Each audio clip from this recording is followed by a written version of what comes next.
अपना खिताब शुरू करें। अस्सलामु अलैकुम वरहमतुल्लाहि वबरकातुहू। बहुत सी जगहों पर बहुत कुछ सीखने को मिलता है। मैंने अपने बाद कारी साहब को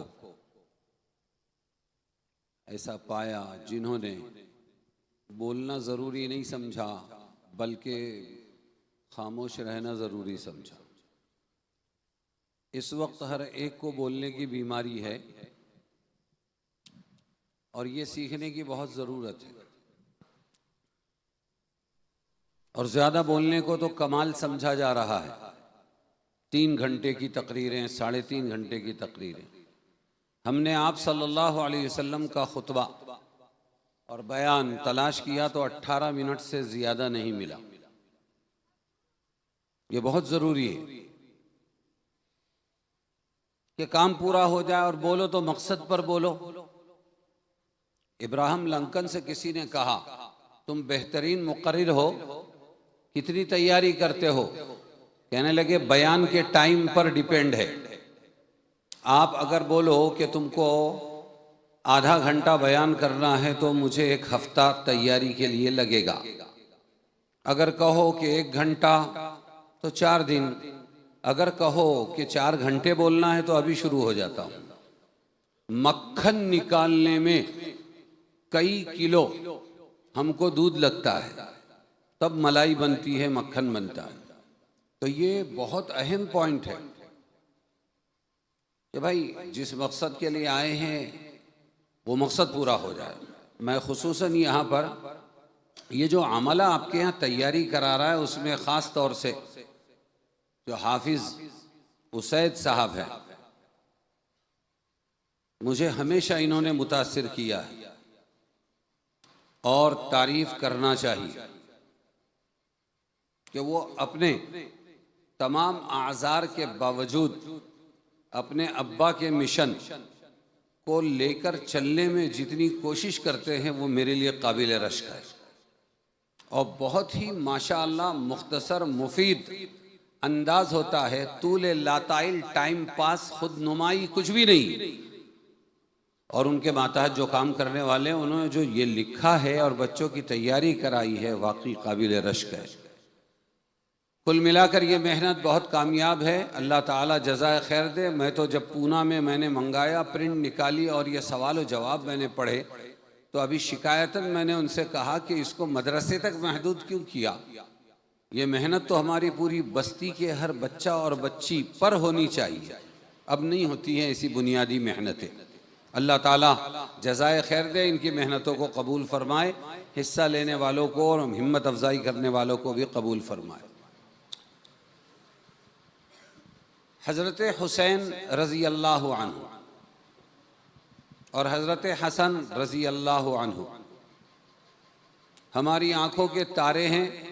हुज़ूर पाक सल्लल्लाहु अलैहि वसल्लम के नवासे हैं और इस्लाम की बुनियाद है। हुकूमत करने वाले बुनियाद नहीं है।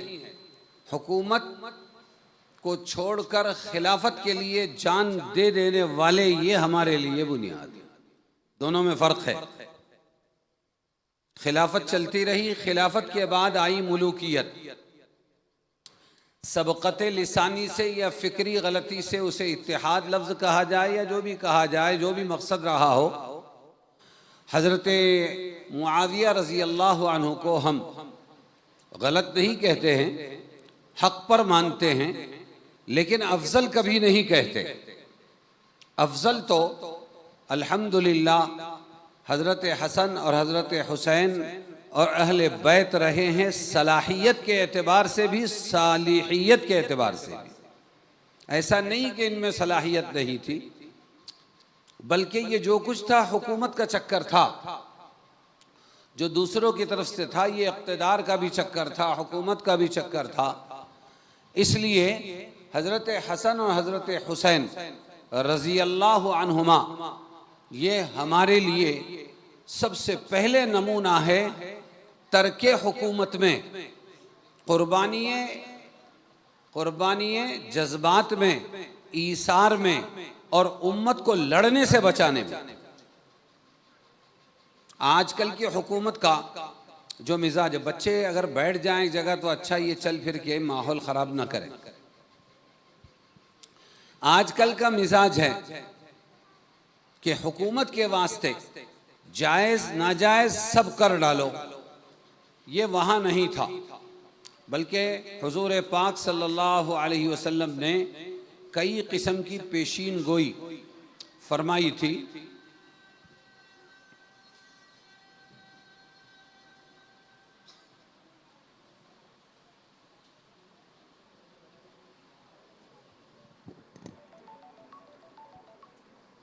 इसको ख़त्म कर देंगे ना, बंद कर देंगे ये। आप सल्लल्लाहु अलैहि वसल्लम ने पहले ही कई किस्म की पेशीन गोई बयान फरमा दी थी। उसमें हज़रत हुसैन रज़ी अल्लाह अन्हु की शहादत भी हुजूर को बता दी गई थी अल्लाह की तरफ से, और हज़रत हसन रज़ी अल्लाह अन्हु का कारनामा भी हुजूर ने बता दिया था उम्मत को कि ये क्या करने वाला बच्चा है, मासूम बच्चा है, लेकिन क्या करेगा, ये आप सल्लल्लाहु अलैहि वसल्लम ने बता दिया था। मैं बार बार आपको हज़रत हसन और हज़रत हुसैन कह रहा हूँ, इसके पीछे भी इल्म है। हम इमाम हुसैन या इमाम हसन नहीं कहेंगे। आपको अगर पढ़ना है तो तोहफ़ा इस्ना अशरिया पढ़िए। तोहफ़ा, हदिया, इस्ना अशरिया 1200 हिजरी में शाह अब्दुल अजीज़ रहमतुल्लाहि अलैहि ने एक किताब लिखी थी, इसलिए कि दिल्ली के हर 4 घरों के अंदर एक घर पूरा शिया हुआ करता था। तो उन्होंने उसमें उनकी मक्कारियां लिखी हुई है। जिन मक्कारियों को हम अपने घरों में कबूल नहीं करते हैं, उन मक्कारियों से उम्मत को लड़ाया है। इसलिए हमारे यहाँ इफरात और तफरीत नहीं है। जो हज़रत हसन, हज़रत हुसैन और अहले बैत से मोहब्बत न करें, हमारा ये अकीदा है कि वो बातिल पर है और वो नजात नहीं पा सकता। इतना बड़ा मसला है। मैं हदीस की रूह से कह रहा हूँ कि आप सल्लल्लाहु अलैहि वसल्लम ने इस बारे में फरमाया, और ये फरमाया कि मेरे अहले बैत नूह अलैहिस्सलाम की कश्ती की तरह है, जो उसमें सवार हो गया वो तो पार हो गया, लेकिन जो इसमें सवार न हो सका, यानी अहले बैत से मोहब्बत न की उसने, तो उसका बेड़ा गर्क है। ये खुलासा है। तो एक तरफ तो हम हज़रत हसन हुसैन से इंतहाई मोहब्बत करते हैं, जो खूबियाँ हैं वो मानते हैं, और जो उनके साथ में ज़्यादतियाँ हुई हैं उसको हराम और नाजायज़ मानते हैं। लेकिन दूसरी तरफ उनको बहाना बनाकर और उनका झंडा लेकर अगर कोई आगे बढ़ के उम्मत में तफरीक पैदा करे तो हम उसका भी साथ नहीं देते। इसलिए कि इस उम्मत को हुजूर पाक सल्लल्लाहु अलैहि वसल्लम ने बड़ी मेहनतों से जोड़ा था, और आपको मालूम होते हुए भी कोई रिएक्शन नहीं था सिवाय अफसोस के कि हज़रत हुसैन की शहादत की खबर दी गई हुजूर सल्लल्लाहु अलैहि वसल्लम को, लेकिन आप सल्लल्लाहु अलैहि वसल्लम ने उसका तदारुक करने या उसके बारे में पहले से कोई तैयारी करने का हुक्म नहीं फरमाया। तो वो तोहफ़ा इस्ना अशरिया में बाकायदा मक्कारियाँ बयान की गई है, और उसमें ये बात बार बार आई है, इमाम अली, इमाम ज़ैनुल आबिदीन, इमाम हसन, इमाम हुसैन, 12 इमाम के पीछे ये इमाम जो कहते हैं, इसके पीछे क्या मफासिद है। और एक हम लोग इमाम शाफिई और इमाम अबू हनीफ़ा और इमाम मालिक, इमाम अहमद इब्न हम्बल वग़ैरह कहते हैं, इस इमाम में क्या फ़र्क है, ज़मीन और आसमान का फ़र्क। मैंने तोहफ़ा इस्ना अशरिया के दर्स दिए हैं, सबक पढ़ाए, और खुलासा लफ्ज़ इमाम के पीछे शियों की तरफ से ये है, वो चाहे इमाम हुसैन को कहें या इमाम हसन को या 12 इमाम को, उनका नज़रिया इसके पीछे ये है, इमाम को इख्तियार अल्लाह से भी ज़्यादा होता है।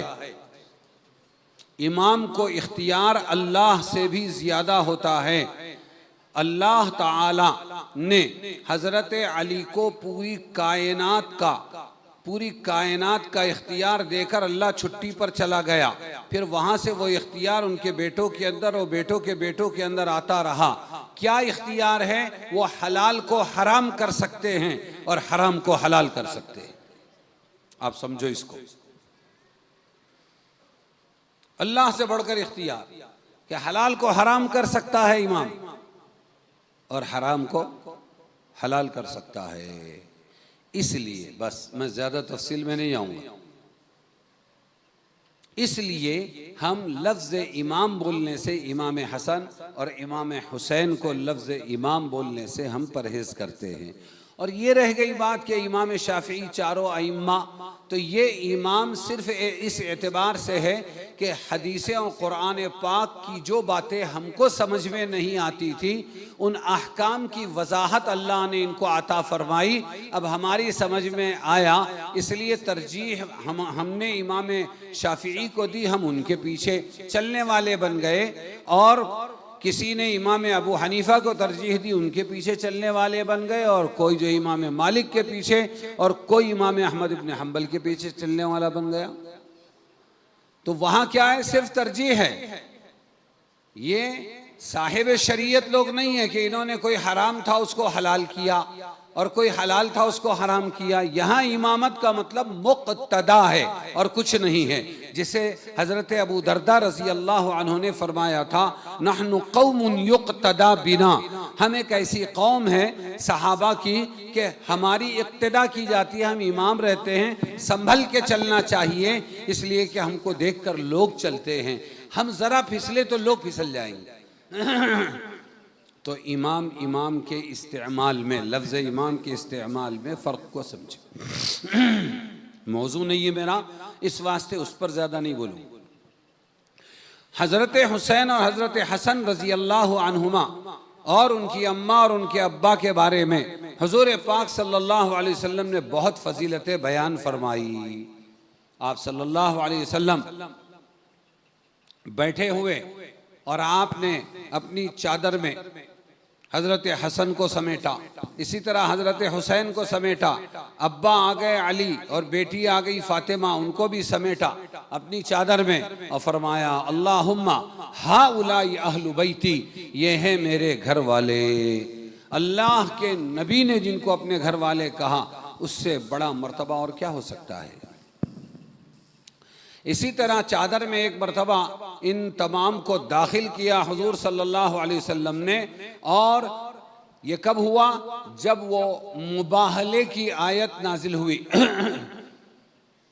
कि अहले किताब, तुम लोग मुबाहला करना चाहते हो, हक पर कौन है तो आओ, तुम्हारे अहल को जमा करो एक मैदान में, हमारे अहल को हम जमा करते हैं और अल्लाह के अज़ाब को दावत देते हैं। जिस पर अल्लाह का अज़ाब आया वो बातिल, और जिस पर अल्लाह का अज़ाब नहीं आया वो हक पर है। तो आपने उस वक्त किसको बुलाया? अपने घर वालों को। तो इन्हीं चारों को बुलाया, हसन, हुसैन, फातिमा और हज़रत अली। और फिर उसके बाद ये आयत तिलावत फरमाई, इन्नमा युरीदुल्लाहु लियुज़हिबा अन्कुम रिज्सा अहलल बैति व युतहिरकुम तत्हीरा। अल्लाह ये चाहता है कि ए अहले बैत, रसूल के अहले बैत, तुमसे गंदगी को, नापाकी को दूर कर देवे और तुम्हें पाक साफ बना देवे। ये आप सल्लल्लाहु अलैहि वसल्लम की बशारतें हैं पूरे अहले बैत के लिए और ख़ास तौर से हज़रत हसन हुसैन रज़ी अल्लाह अन्हुमा के लिए। एक मरतबा आप सल्लल्लाहु अलैहि वसल्लम बैठे हुए थे और फरमाया कि जिब्राइल ने आज मुझे खुशखबरी सुनाई, बल्कि जिब्राइल ने ऐसा फरिश्ता आया जो पहली मरतबा रुए ज़मीन पर आया, इससे पहले नहीं आया। कि क्या खुशखबरी सुनाई? फातिमा सय्यदतुन निसाई अहलिल जन्ना है। फातिमा क्या है? तमाम जन्नती औरतों की सरदार है, सय्यदतुन निसाई अहलिल जन्ना। इसी तरह एक मरतबा आप सल्लल्लाहु अलैहि वसल्लम ने फरमाया, अतरुकु फीकुमुस सक़लैन, मैं तुम्हारे दरमियान में दो मजबूत चीज़ें छोड़ रहा हूँ। एक तो अल्लाह की किताब है, इसको मजबूती से पकड़े रहना, कभी इसको छोड़ना नहीं। और फिर फरमाया दूसरी चीज़ क्या है कि दूसरी चीज़ अहलु बैती, मेरे ये घर वाले हैं, मेरे अहले बैत है, मेरे ये घर वाले हैं, इनके बारे में हमेशा अल्लाह को याद रखना। उज़क्किरुल्लाह, मैं अल्लाह ताला की याद दिलाता हूँ तुमको, कभी मेरे अहले बैत के साथ में नफरत वाला मुआमला नहीं करना, बल्कि हमेशा मोहब्बत वाला मुआमला करना। और फरमाया ये जो मेरे अहले बैत की मोहब्बत है, ये हब्लुल्लाहि अलल हुदा और अल ज़लाला, ये अल्लाह की रस्सी है। जो इन अहले बैत से मोहब्बत करेगा वो हिदायत पर होगा, जो अहले बैत से नफरत करेगा वो गुमराही पर होगा। इतनी वजाहतें हैं, उनमें है हजरत हुसैन, उनमें है हजरत हसन, कि ये आप सल्लल्लाहु अलैहि वसल्लम के अहले बैत है। एक मरतबा किसी ने देखा कि आप सल्लल्लाहु अलैहि वसल्लम के कंधे पर हजरत हसन इब्ने अली रजी अल्लाह अन्हु बैठे हुए हैं, सवार है, और आप सल्लल्लाहु अलैहि वसल्लम फरमाते हैं, अल्लाहुम्मा इन्नी उहिब्बुहु फअहिब्बहु, ऐ अल्लाह मैं इससे मोहब्बत करता हूँ तो आप भी इससे मोहब्बत कीजिए, और उससे भी मोहब्बत कीजिए जो इससे मोहब्बत करे। हसन हुसैन रजी अल्लाह अन्हुमा दोनों के बारे में आप सल्लल्लाहु अलैहि वसल्लम की बशारतें और फजीलतें हैं। फिर एक मरतबा आप सल्लल्लाहु अलैहि वसल्लम ने देखा, खुतबा दे रहे थे और चलते फिरते हजरत हसन आ गए, छोटे से बच्चे थे। आपने खुतबा रोका, उनको उठा के लाए, अपने सामने बिठाया और फरमाया, सच कहा है अल्लाह ने, इन्नमा अम्वालुकुम व औलादुकुम फितना, बेशक तुम्हारी औलाद तुम्हारे माल फितना है, यानी आजमाइश है। मैंने देखो तुमसे बात करते हुए बात को छोड़ दिया और जाकर बच्चे को उठाकर लाया। फिर आप कभी उस मजमे को देखते थे और कभी आप सल्लल्लाहु अलैहि वसल्लम किसको देखते? वो बच्चे हजरत हसन को देखते, कभी उधर कभी इधर। फिर आप सल्लल्लाहु अलैहि वसल्लम ने फरमाया कि मेरा ये जो बच्चा है, इन्ना हाजा इब्नी, मेरा ये बच्चा हसन सय्यिदुन, ये सरदार है। क्या है? सरदार। वलअल्लाह अन युस्लिह बिही, और उम्मीद है कि अल्लाह ताला इसके जरिए दो अजीम मुस्लिम जमाअतों के दरमियान में जोड़ पैदा फरमाएंगे। क्या क्या पैदा फरमाएंगे? जोड़ पैदा फरमाएंगे। यह आप सल्लल्लाहु अलैहि वसल्लम ने बताया। सरदार, सय्यद किसको कहते हैं? जिसका गुस्सा हमेशा मगलूब रहे, जिसका गुस्सा उस पर गालिब ना आए, उसको कहते हैं सरदार। तो हजरत हसन रजी अल्लाह अन्हु की ये बड़ी खूबी का सर्टिफिकेट अल्लाह ताला ने रसूलुल्लाह सल्लल्लाहु अलैहि वसल्लम के जरिए अता फरमाया कि ये मेरा बच्चा जो है ये सरदार रहेगा, यानी गुस्से पर गालिब रहेगा और गुस्सा इसको मगलूब न कर सकेगा। और ऐसा ही हुआ।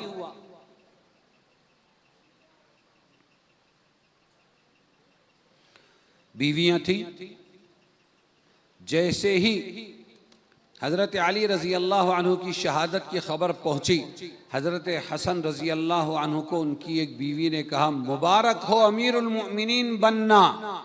उसी वक्त उसको तलाक दे दी। ये फितना था। ये क्या था?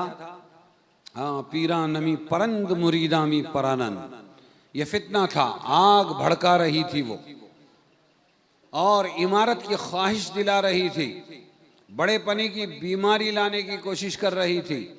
और हजरत हसन ने जिंदगी भर अपने अब्बा का साथ दिया था, लेकिन इसके बावजूद जहां उम्मत के लड़ाने की बात आई, वहां गुस्सा होने के बजाय और वहां पर लालच पैदा करने के बजाय हजरत हसन ने जड़ ही काट कर फेंक दी और हजरत हसन ने इमारत हवाले कर दी। 6 महीना अमीर रहे वो। उसके बाद हजरत मुआविया को बुला के उनके हवाले कर दी, उम्मत को नहीं लड़ाना है, हमने अब तक के उम्मत को जोड़ा है, हमने तोड़ा नहीं है, लिहाजा फिर उम्मत को हम जोड़ेंगे, मुझे इमारत नहीं चाहिए।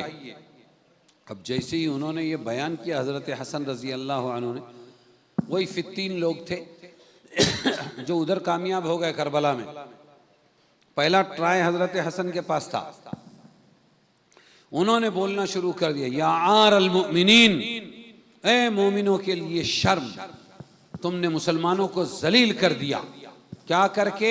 सुलह करके। किससे? अमीर मुआविया से। तुम्हारे अब्बा ने इतने सालों तक के मुकाबला किया और लड़ते रहे, मुकाबला करते रहे। तुमको चाहिए था कि अब्बा के उस मिशन को तुम लेकर चलते और उम्मत को दोनों तरफ से लड़े, कुछ भी करे, लेकिन इमारत न छोड़ते। तुमने बुलाया और हवाले कर दिया, तुमने मुसलमानों की नाक कटा दी।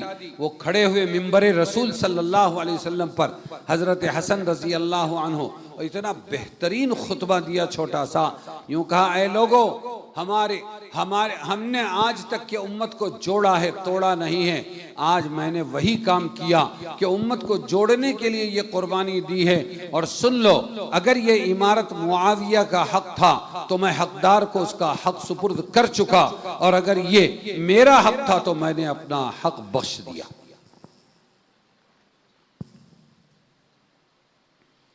ये अहले बैत है।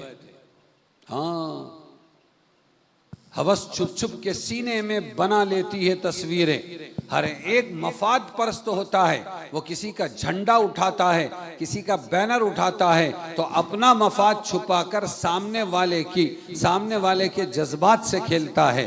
हालांकि पीछे उसकी अपनी गर्ज होती है। जो लोग ताना दे रहे थे हजरत हसन को इस सुलह के बारे में, वो मफाद परस्त थे, यहाँ कामयाब नहीं हुए, फिर जाकर करबला में कामयाब हुए।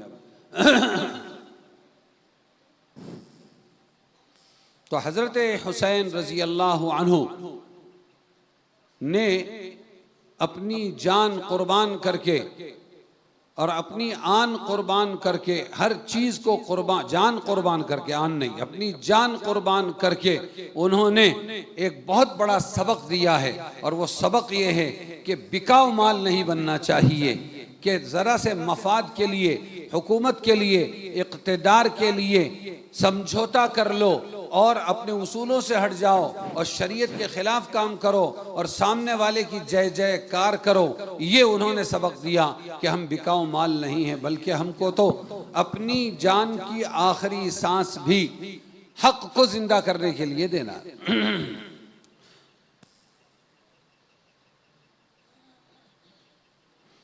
तो हमारे यहाँ पर दो किस्म के लोग हैं।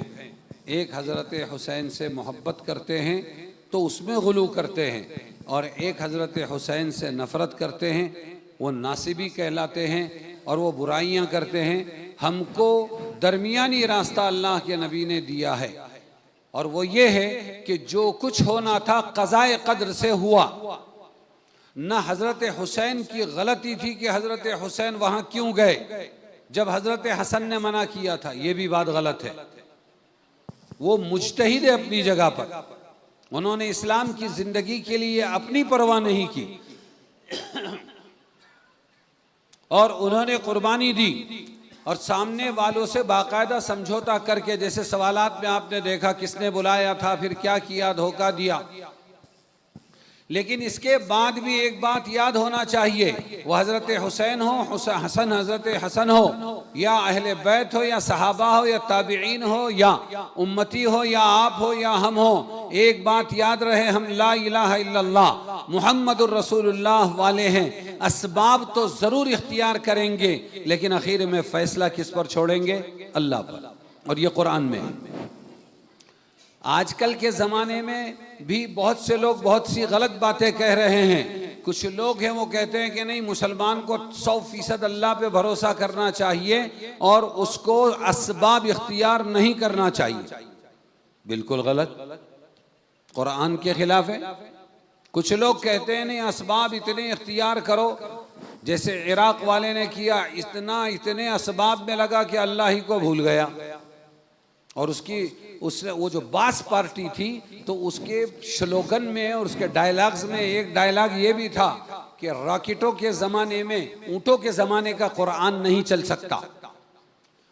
लेकिन दुनिया के असबाब उसने बहुत इख्तियार किए, ये मिसाइल, स्कड मिसाइल, फलाना मिसाइल, ये फौज, ज़मीनी फौज, वो फौज। और जब अल्लाह तबारक व तआला सफाया करना चाहते हैं तो कोई सामने टिकता नहीं है। तो दोनों नज़रिए बिल्कुल गलत है कि असबाब ही असबाब इख्तियार करो, माल से ही सब कुछ होता है, हुकूमत से होता है, ओहदों से होता है, औलाद से होता है, मेहनतों से होता है, ताकतों से होता है, आइडियालॉजी से होता है, सिर्फ इसी से होता है, अल्लाह को भूल जाओ, ये भी गलत है। और ये भी गलत है कि इतना तवक्कुल करो, इतना भरोसा करो, इतना कि तुम दुकान भी मत खोलो, तुम मेहनत भी मत करो, तुम डिग्रियां भी हासिल मत करो, तुम असलहा की तैयारी भी मत करो, बल्कि तुम सिर्फ अल्लाह अल्लाह करो, अल्लाह सब कुछ करेगा, पार कर देगा, खिलाएगा पिलाएगा, ये भी गलत है। वही अल्लाह कहता है वअइद्दू लहुम मस्ततअतुम मिन कुव्वतिन व मिन रिबातिल खैल तुरहिबून बिही अदुव्वल्लाहि व अदुव्वकुम, कि जंगी फौजी तैयारियां तुमको करना है। आजकल अगर कंप्यूटर है, पहले हाथियों का जमाना था, तलवारों का जमाना था, फिर आया बंदूकों का जमाना, और फिर उसके बाद जो है उस वक्त एक और ये आया, क्या कहते हैं उसको, तोपों का जमाना, फिर बंदूकों का जमाना, रॉकेटों का जमाना, और फिर उसके बाद अब आया कंप्यूटरों का जमाना कि बस बटन दबा और जाकर वो वहां पर गिरा देवे। जो जिस जमाने की तैयारी वो भी करो, कुरान कहता है, और अल्लाह पर ही भरोसा करो, ये भी कुरान कहता है। और एक आयत में कुरान ने इस गुत्थी को सुलझा दिया। हजरत याकूब अलैहिस्सलाम, हजरत याकूब यानी इसराइल नहीं, हजरत याकूब अलैहिस्सलाम अपने 11 बेटों को भेज रहे हैं, अब बिन्यामीन को भी भेज रहे हैं। और नबी के बेटे हैं, गोरे चिट्टे हैं, खूबसूरत है, तनोमंद है, फरबा हैं और नस्ली लोग हैं, तो उभर के तो दिक्कर ही आएंगे। इस वास्ते 11 बेटों को एक नसीहत कर दी उन्होंने, या बनी ला तदखुलू मिन बाबिन वाहिदिन वदखुलू मिन अबवाबिन मुतफर्रिका। ये है सबब। नबी की समझ में आया कि अगर ये एक साथ मिस्र में गए गल्ला लेने के लिए, पहले यूसुफ को गंवा चुका हूं, अब बिन्यामीन भी है, इन पर कोई साजिश करेगा और न जाने कहां कहां फंसाएगा, तो ऐ मेरे बेटो एक सबब इख्तियार करो। मेरे दिल में बात आई है कि तुम मिस्र में जब दाखिल हो तो अलग अलग दरवाजों से दाखिल होना, एक साथ मत जाना, नजर लग जाएगी, साजिश करने वाले साजिश करेंगे। एक तरफ अपने जहन में जो बात आई वो बता दिया, सबब इख्तियार करने के लिए कहा। दूसरी आयत में नहीं, उसी आयत के अगले टुकड़े में ये बता दिया, ये मेरी एक राय थी, मैंने तुमको दे दी, लेकिन मैं अल्लाह को पूरा नहीं पढ़ सकता, फाइनल फैसला तो अल्लाह ही करेंगे। मैंने उसी पर भरोसा किया है, तुमको उसी पर भरोसा करना है। या बनिया ला तदखुलू मिन बाबिन वाहिदिन वदखुलू मिन अबवाबिन मुतफर्रिका वमा उगनी अन्कुम मिनल्लाहि मिन शै इनिल हुक्मु इल्ला लिल्लाह अलैहि तवक्कलतु व अलैहि फल्यतवक्कलिल मुतवक्किलून। लेकिन मैं अल्लाह के सामने, अल्लाह की तदबीरों और अल्लाह के हुक्मों के सामने तुम्हारे लिए पूरा नहीं पढ़ सकता। वमा उगनी अन्कुम मिनल्लाहि मिन शै इनिल हुक्मु इल्ला लिल्लाह, हुक्म तो सिर्फ अल्लाह का चलता है, उसी का चलेगा। अलैहि तवक्कलतु, उसी पर मैंने भरोसा किया, व अलैहि फल्यतवक्कलिल मुतवक्किलून, और उसी पर तवक्कुल करने वालों को भरोसा करना चाहिए। एक ही आयत में सबब भी है और एक ही आयत में तवक्कुल भी है, इसलिए इस्लाह करते रहें अपनी। यही काम किया है हजरत हुसैन रजी अल्लाह अन्हु ने, कि बोलने वाले आज बैठकर कुछ भी कमेंट्री कर लेवे तो काम नहीं चलेगा। हालात, सिचुएशन उनको मालूम। इस्लाम में पहली मर्तबा खिलाफ इस्लाम और खिलाफत कोई काम होने जा रहा था कि अपनी मर्जी से किसी को बादशाह बनाया जा रहा था, उम्मत की राय के बगैर। अगर बुनियाद गलत हो जाती तो फिर सुरैया तक के दीवार भी टेढ़ी ही जाती, इसलिए उनका एक्शन लेना जरूरी था। उन्होंने लिया एक्शन, और आगे अल्लाह अपना फैसला करने वाले थे कि तुम्हारे बाप दादा ने कुर्बानी दी है, जाने गंवाई है, हुसैन को भी जान देनी पड़ेगी। अल्लाह की मर्जी पर राजी हो गए। जितने मातम करने वाले हैं वो बाद के हैं। हजरत हुसैन की जुबान से एक लफ्ज भी बेसब्री का नहीं निकला, एक लफ्ज। हाँ, उन्होंने पूरी तैयारी मुसलमान बनकर की, इस्लामी मुजाहिद बनकर की, और उसके बाद जो हालात आए तो वो अल्लाह का फैसला समझ के उन्होंने इख्तियार किया, कबूल किया।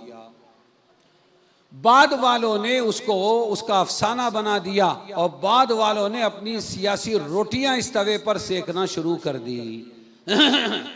इसलिए बहुत चला एक शेर, कत्ले हुसैन असल में मर्गे यजीद है, इस्लाम जिंदा होता है हर करबला के बाद।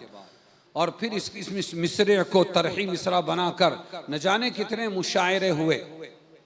मोहम्मद अली जौहर साहब का है, कितने मुशायरे हुए पता नहीं। हमारे पूना में भी एक मुशायरा रखा गया, और जोश मलीह आबादी बड़े चोटी के शायर थे, उनकी सदारत में वो मुशायरा रखा गया पूना में, और तरही मिसरा यही था, इस्लाम जिंदा होता है हर करबला के बाद। आए लोग, बड़े बड़े शुआरा आते रहे और बैठते रहे। शुरू में छोटों को मौका दिया गया। एक सरदार जी सिख शायर थे, छोटे उभर रहे थे, उन्होंने भी अपनी मश्क आजमाई की। उन्होंने कहा मैं भी पढ़ूंगा। चुनांचे वो आए, जब उन्होंने एक शेर पढ़ा इस तरही मिसरे पर तो इतने खुश हुए जोश मली आबादी साहब कि 7 मरतबा उनको वो शेर दोहराने के लिए कहा, और आखिर में यूं कहा आज का मुशायरा सरदार जी के नाम है। और वो शेर क्या था? तरही मिसरा था, इस्लाम जिंदा होता है हर करबला के बाद। तो शायर साहब ने कहा कत्ले के मातम न कर हुसैन का नक्शे कदम पे चल, मातम न कर हुसैन का नक्शे कदम पे चल, एक और करबला है, इस करबला के बाद इस्लाम जिंदा होता है हर करबला के बाद। ये सबक है सबसे बड़ा। हजरत हुसैन रजी अल्लाह अन्हु को बार बार पढ़ा जाए और बार बार सुना जाए और बार बार उनके बारे में बयान किया जाए, और जो सत्य और खुलासा निकले तो वो ये है कि हमको उस करबला की तैयारी करना है। उन्होंने भी अपनी जान जो दी, मसलहत पसंद होते, मफाद परस्त होते तो पलट जाते थे, वापस लोगों के समझौते में आ जाते, लेकिन उनकी नज़र तो अल्लाह पर थी, उनकी नज़र जन्नत पर थी, उनकी नज़र आखिरत पर थी, उनकी नज़र अपने पुरखों पर थी कि उन्होंने कभी अपना कदम पीछे नहीं हटाया। हक के लिए डट गए तो फिर पीछे नहीं हटे, और खुद मर गए, कट गए, लेकिन इस्लाम जिंदा कर गए।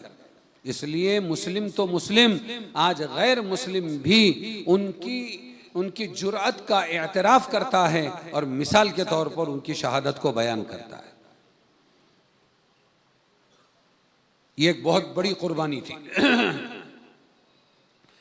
ये बहुत बड़ी कुर्बानी थी, और वो कुर्बानी थी हक के वास्ते अपने आप को मिटा देने की। एक मरतबा उनकी अम्मा हजरत फातिमा रजी अल्लाह अन्हा को हुजूर सल्लल्लाहु अलैहि वसल्लम ने बुलाया, कान में कुछ आपने फरमाया तो वो रोने लगी। थोड़ी देर के बाद में फिर कान नजदीक लाया और उसमें आप सल्लल्लाहु अलैहि वसल्लम ने कुछ फरमाया, नहीं ये पानी मत दे बेटा, नहीं नहीं नहीं मत।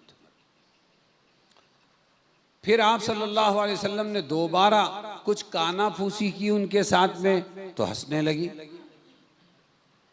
तो पूछा गया कि क्या है, राज क्या था? कहने लगे अल्लाह के रसूल का राज है, मेरे लिए जायज़ नहीं उसका इफ्शा करो। फिर इंतकाल हुआ, आप सल्लल्लाहु अलैहि वसल्लम दुनिया से चले गए। फिर पूछा पूछने वाले ने, अब तो बता सकती हूँ? हाँ अब बता सकती हूँ। पहली मर्तबा जब कान में मेरे अल्लाह के नबी ने कुछ फरमाया तो वो ये था कि देख मेरा दुनिया से जाने का वक्त आ गया है, इसलिए बस 2 काम करना, इत्तक़िल्लाह वस्बिरी, अल्लाह से डरते रहना और सब्र करना। अल्लाह के नबी किसको नसीहत कर रहे हैं? ये अपनी बेटी को। तक़वा और सब्र, यही चीज बेटे में आई, हजरत हुसैन में, हजरत हसन में, तक़वा और सब्र।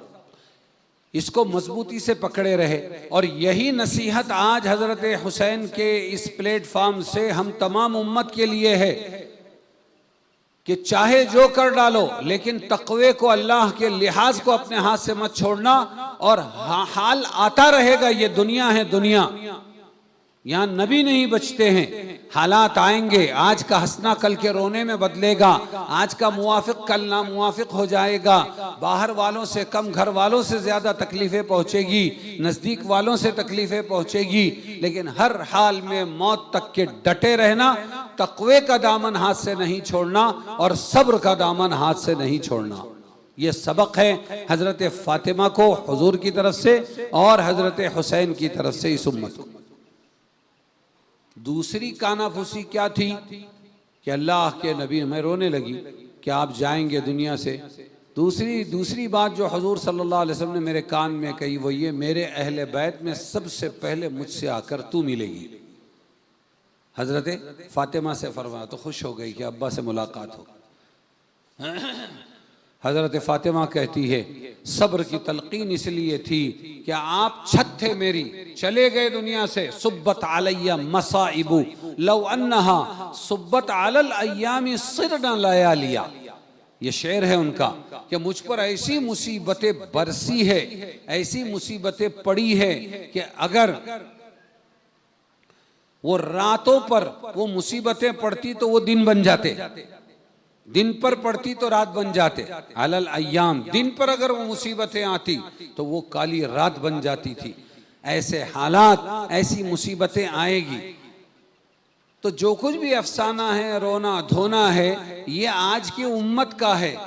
जैसे हमारे दरगाह वालों ने आकर तौहीद को जिंदा किया और कब्र परस्ती से रोका, अल्लाह के सिवा किसी की पूजा मत करना। लेकिन अफसोस ये है कि उनके दुनिया से जाने के बाद सबसे बड़ा बुत उनकी कब्रों को बना दिया गया और उन्हीं की पूजा शुरू कर दी गई। अल्लाह को जिसने सिखाया था हर नमाज की, हर नमाज बोल रहा हूँ नफिल भी, हर नमाज की हर रकात में इय्याका नअबुदु व इय्याका नस्तईन, ये सिखाया था। उसी अल्लाह को बाजू को करके और एक तरफ रखकर उन्हीं बुजुर्गों से जिन्होंने ये सबक इस्लाम का पढ़ाया, तौहीद का पढ़ाया और इस्तिआनत बिल्लाह का पढ़ाया, उन लोगों से मांगना शुरू कर दिया। बच्चे मांगे, रोजी मांगी, हयात मांगी, शिफा मांगी, बस दुनिया की चीजें मांगते रहे। अरे अगर वो कुछ दे सकते तो दुनिया से तशरीफ क्यों ले जाते? अगर वो कुछ दे सकते तो दुनिया से तशरीफ क्यों ले जाते? अब आइए इसी मौजू पर सीरत का एक मुख्तसर सा पहलू कि अल्लाह ताला ने हुजूर सल्लल्लाहु अलैहि वसल्लम को भेजा और भेजकर फिर बुला लिया। और जब बुलाया हुजूर सल्लल्लाहु अलैहि वसल्लम को तो आप में इतना मोहब्बत में तड़पते हैं कि आज कहने वाले कहते हैं आई लव मोहम्मद, मैं मोहम्मद से मोहब्बत करता हूं के लिए अगर फांसी की सजा भी दे सको तो मैं यही कहूंगा और मैं जेल से भी नहीं डरूंगा, मेरी जान भी ले लो तब भी मैं यही कहूंगा। गैर मुस्लिम भी साथ दे रहे कि मोहम्मद सल्लल्लाहु अलैहि वसल्लम से गुड कैरेक्टर दुनिया के अंदर ना आया है ना आएगा। उनके साधु संत भी मानते हैं इस चीज को।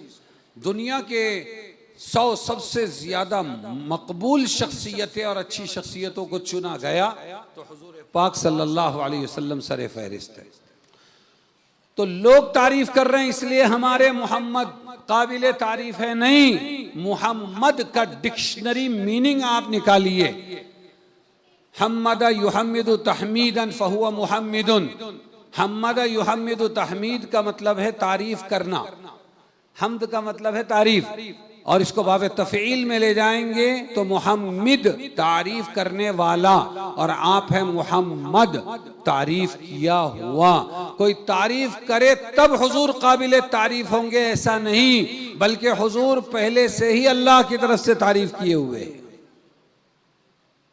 यह है कि अगर सारी दुनिया मिलकर भी अल्लाह की नाफरमान, नाशुक्री और काफिर मुशरिक हो जाए तब भी अल्लाह की जात में रत्ती बराबर फर्क नहीं पड़ता, और सारी दुनिया मिलकर सजदे में गिर जाए पूरी जिंदगी, तब भी अल्लाह की शान में रत्ती बराबर बढ़ोतरी नहीं होती। इसलिए कि अल्लाह अल्लाह है, वो किसी का मोहताज नहीं है। ऐसे ही मोहम्मद तारीफों के मोहताज नहीं है, बल्कि मोहम्मद खुद तारीफ किए हुए हैं, और जिसकी तारीफ अल्लाह कर दे उसके बाद किसी की तारीफ की जरूरत है। और जिस पर दरूद अल्लाह भेजे, इन्नल्लाह व मलाइकतहु युसल्लूना अलन नबी, अल्लाह अल्लाह के फरिश्ते ये हम्द व सलात भेजते हैं, दरूद व सलाम भेजते हैं नबी पर। तो अब किसी और की जरूरत है?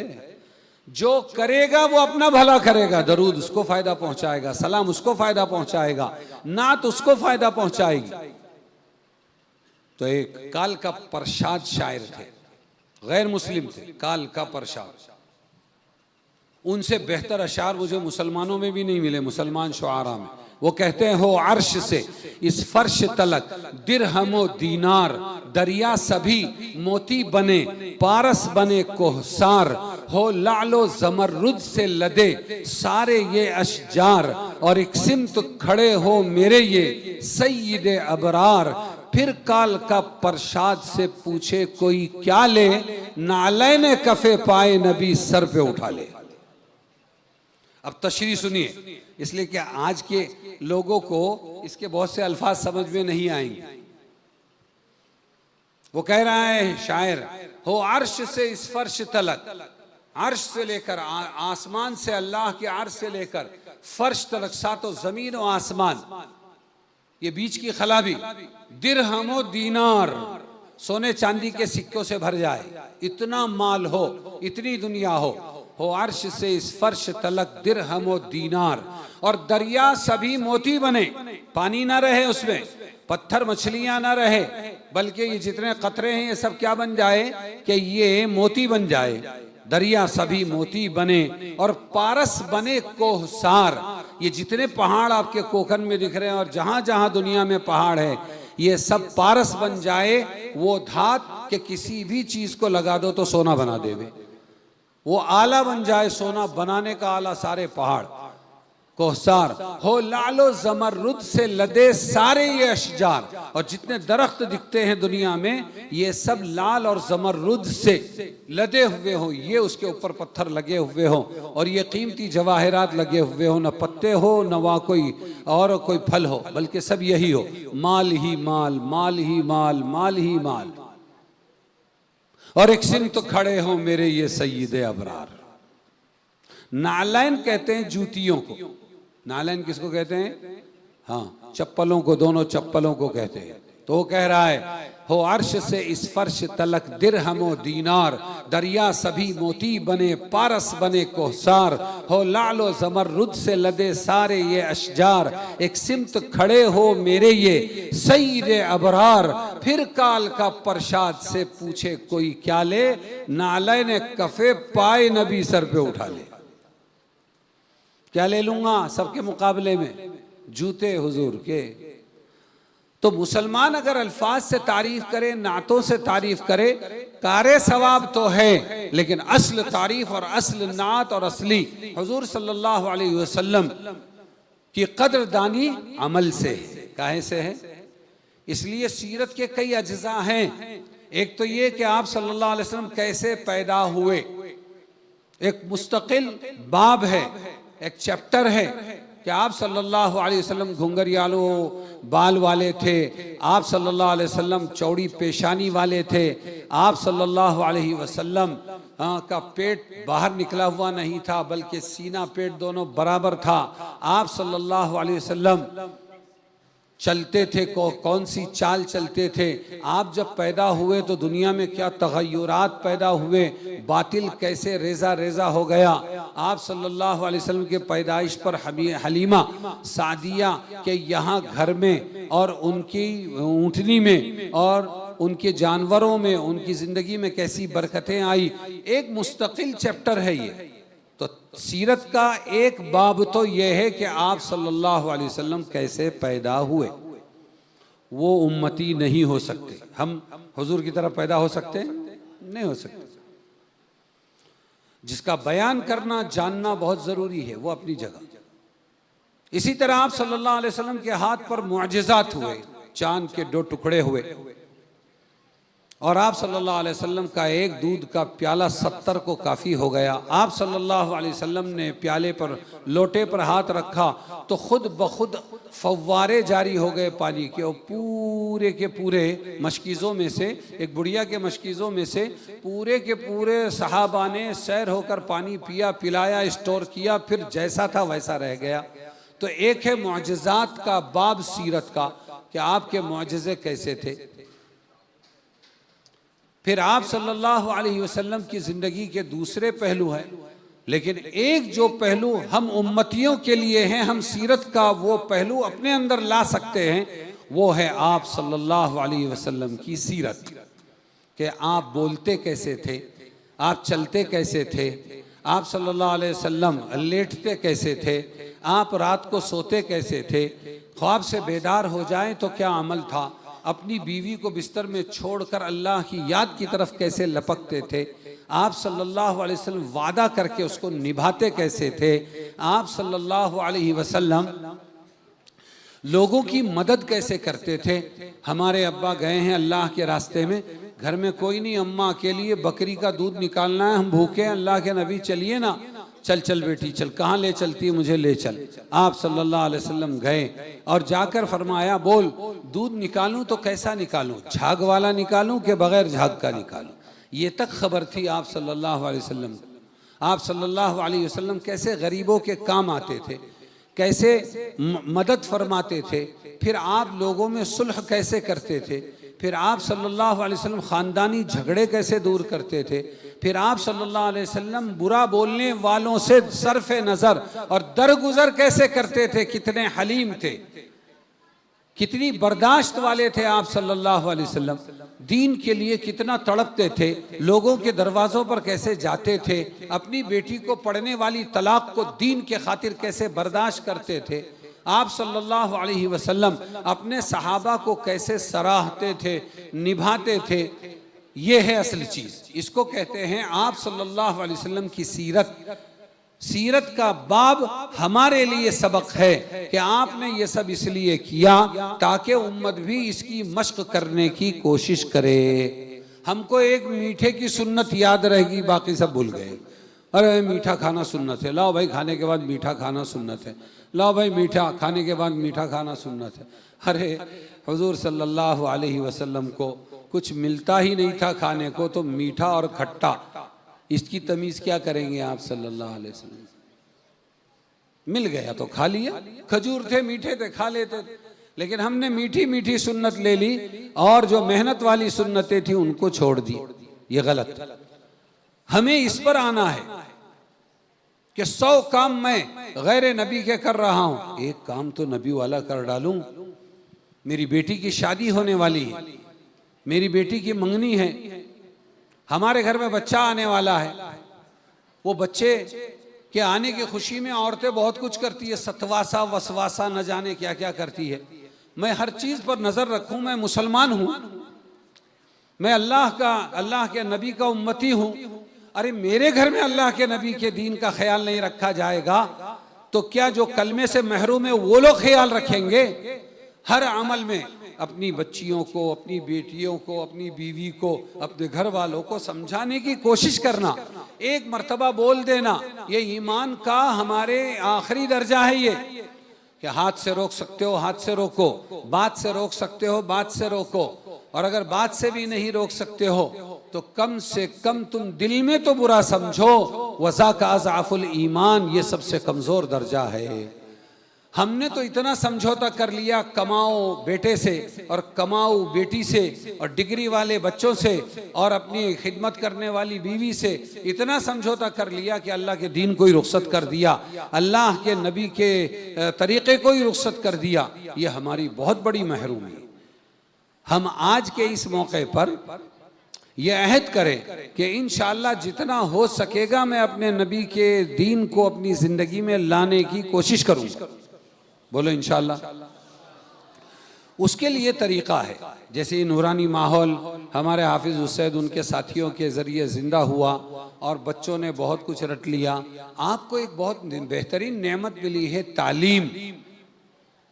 ये तालीम अपने घर के अंदर करें।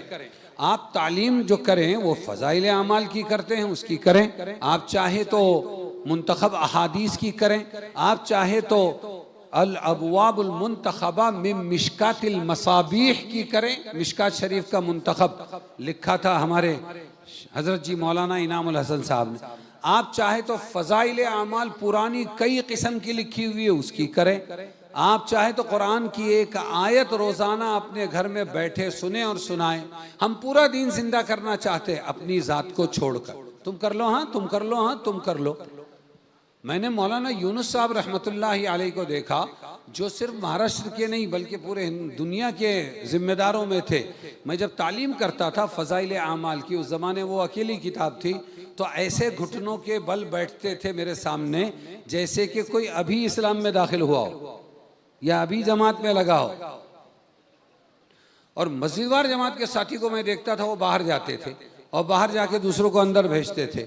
मौलाना फरमाते थे ये तालीम अपने लिए है, ये दूसरों के लिए नहीं है। इज़ा तकर्रर फिस समई तकर्रर फिल क़ल्बी, जितनी दीन की बातें बार बार कान से सुनेंगे उतनी दिल में बैठेगी, अमल की तौफीक होगी। तो आप घरों के अंदर जो तालीम का सिलसिला था उसको फिर से जिंदा करें और खुद बैठे। मैंने हमारे कुछ शागिर्द अचानक ट्यूबलाइट सिल गई तो उनको फ़ोन करके पूछा कि अरे भाई घर में तालीम करते हो? मौलाना पढ़ाते हैं तिरमिज़ी, बुखारी, मुस्लिम, मिशकात और तर्जमा कुरान और तफसीर और हिदाया। तो मैंने अपने शागिर्दों को पूछा कि अरे भाई आप कभी घर में तालीम करते हो? बोले नहीं करते। मैंने कहा क्यों? पगार नहीं मिलती इसलिए नहीं करते क्या? मदरसे वाले पगार देते हैं इसलिए 8-8 घंटे जाके पढ़ाते हो। कोशिश करो कि अपने घर में पहले सुनाओ। मैं तफसीर बयान करता हूँ, इतवार आज कुर्बान हो गई हूँ, कल पीर है, पहुँच गया तो इंशाल्लाह कर दूंगा। तो अपनी बच्ची और अपनी बीवी को लेकर बैठता हूँ, पहले तुम सुनो और उसके बाद में दूसरों को सुनाऊंगा। समझ में आया?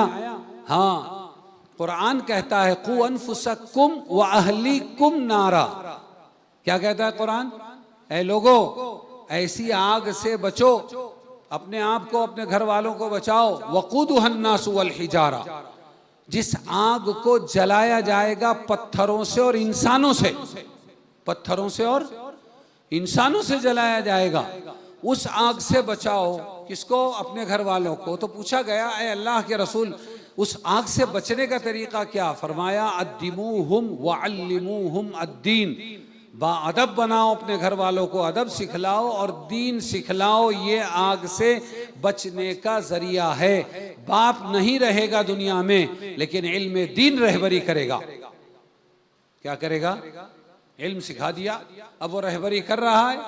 कैसे रहबरी कर रहा है कि फुज़ैल इब्न इयाज़ अरबी जानते हैं और डाका डालने के लिए गए एक जगह, और ऊपर जो डाला उन्होंने कमंद, और चढ़ रहे हैं दूसरा माला, ऐसा चढ़ रहे हैं चोरी के लिए। अंदर कोई कुरान पढ़ रहा था, अलम यानी लिल्लज़ीना आमनु अन तख़शअ क़ुलूबुहुम लिज़िक्रिल्लाह, क्या ईमान वालों के लिए तौबा का वक्त नहीं आया? ये आयत पढ़ी किसके? फुज़ैल इब्न इयाज़ डाकू के कान में, अरबी थे वो। आयत डायरेक्ट जाके कान से दिल पे पड़ी, क्या ईमान वालों के लिए अभी तौबा का वक्त नहीं आया? फौरन डाकू ने डाके से तौबा की, ये कहते हुए उतर गए, आनल वक्त, आनल वक्त, आनल वक्त, वक्त आ गया, वक्त आ गया। और फिर वलियों के सरदार बने। दोस्तों, ये इल्म रहबरी करता है, जिसका चैनल हमने अपने घरों में बंद कर दिया है।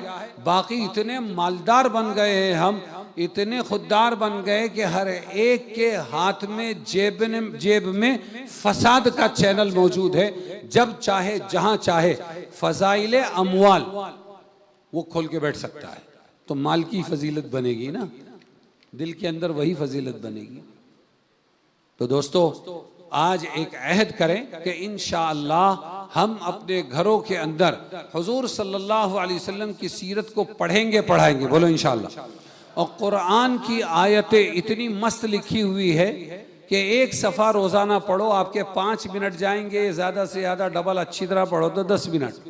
वो लिखी ही गई इस तरह है कि रोज़ाना कान में मुसलमान के आयत पढ़े, हमारी बच्चियों के, हमारे बच्चों के, हमारी बीवी के 5-10 मिनट भी जिस मुसलमान को अपनी दीनी तालीम के लिए नहीं है और नहीं मिलते हैं, तो बताओ उस बंदी को अल्लाह हिदायत कैसे देंगे।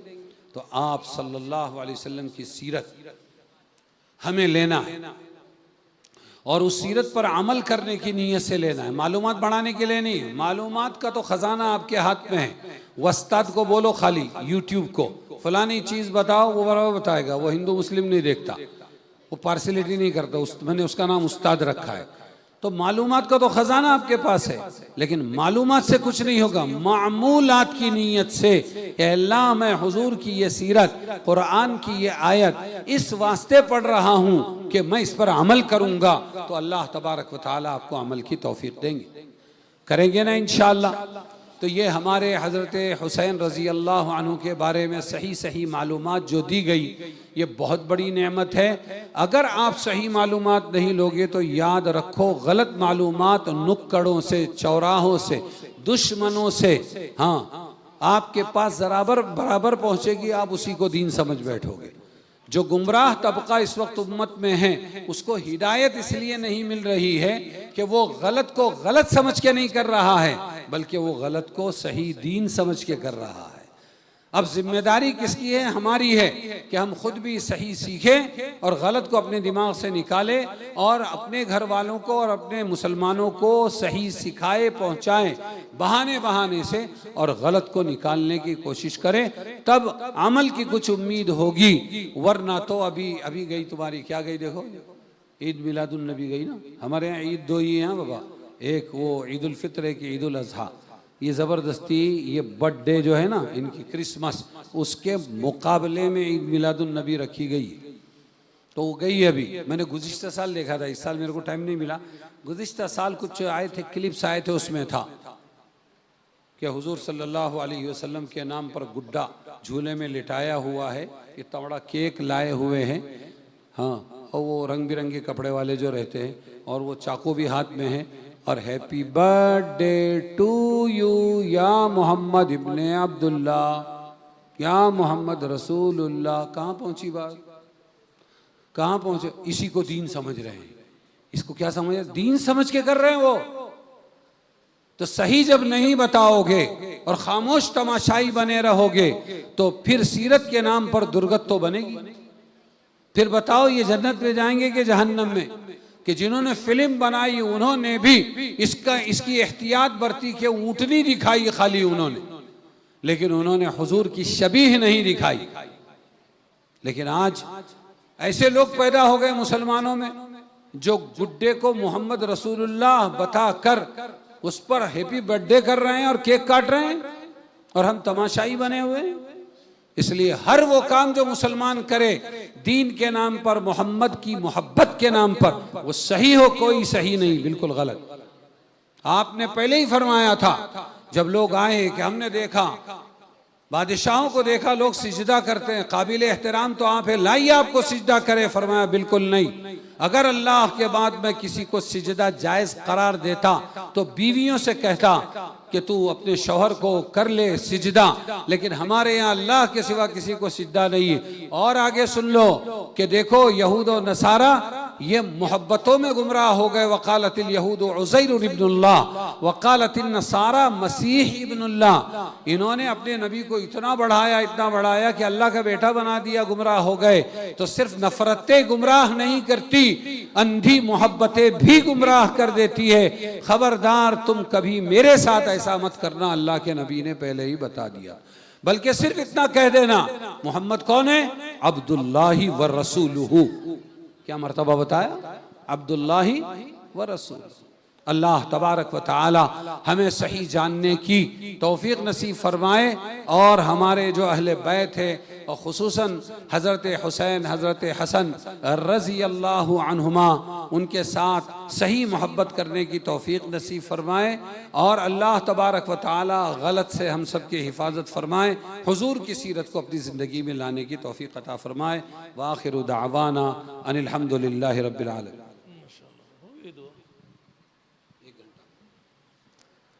दुआ तो माशाल्लाह हो गई, 2-3 ऐलानात हैं। फ़ौरन कोई जाकर अज़ान पढ़े और जिनका वज़ू है वो फौरी तौर पर शरीक हों, जमात खड़ी की जाएगी फौरी तौर पर। और बाकी जमी हाज़रीन और मेहमानान से गुजारिश है कि खाना खाए बग़ैर न जाएं। यहाँ जमात भी चलेगी और दूसरी तरफ खाना भी चलता रहेगा। और ये कि एक जमात के बाद फिर दूसरी और तीसरी, तमाम हजरात अपनी नमाज़ों की भी फ़िक्र करें। कोई तालिब इल्म उठे, फ़ौरन अज़ान पढ़ो, फ़ौरन अज़ान पढ़ो, उसके बाद फ़ौरन जमात खड़ी कर दी जाएगी। जी, अल्हम्दुलिल्लाहि रब्बिल आलमीन, अल्लाहुम्मा सल्लि